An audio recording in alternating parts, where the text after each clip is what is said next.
1, 0, less than 2, less than 3.000.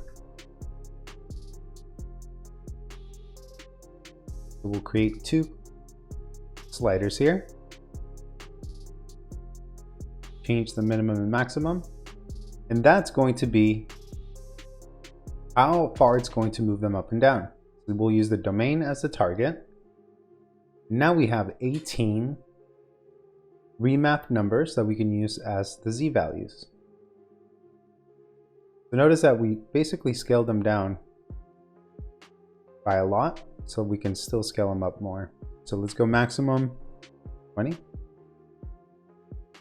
See that you can change the maximum height and the minimum as well. Let's go here to 50.